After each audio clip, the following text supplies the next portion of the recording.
So here comes the fun part and the delicate part. So we're going to just take this and we're going to move it. Now, can you see the blue starting to appear? Isn't that cool? That's also why the black is there. The black gives you a background which allows the blue to show up. So I'm going to try to make this look as spread out as possible, but those three drops go a long way. So you can go down hard and make it move away. You can make it look a little splattery. Also, the webbing in there does look cool. That kind of gives it that cosmic cloud look that made Gary name it what he did. We were trying to think of another name for this, but we figured he came up with the best one. So you can leave it jagged, or you can go right up to the edge very carefully. See how it's getting right there? I gotta be real careful, don't go in. But if you do go in, I didn't there, well, it did a little bit. You can actually come down here and blow hard and clear it out.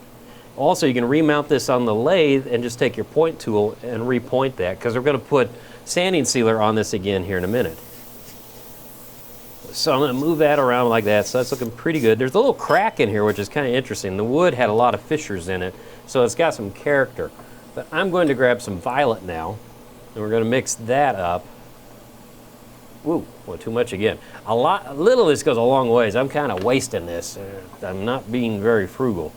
So we'll put our stuff in there again, take a new stir stick so we don't blend our colors, and mix it up. So far, I don't think it's staining these, so I think I'm in the good with my wife.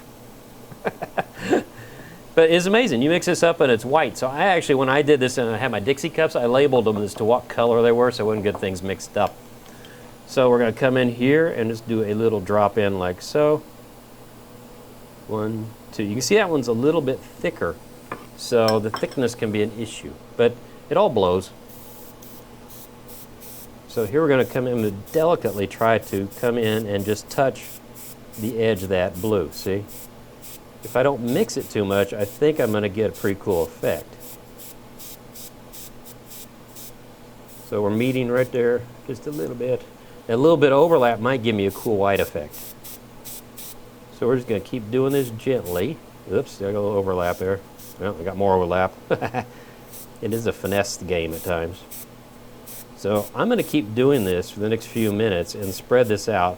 I'm probably going to go green for my next color, I think.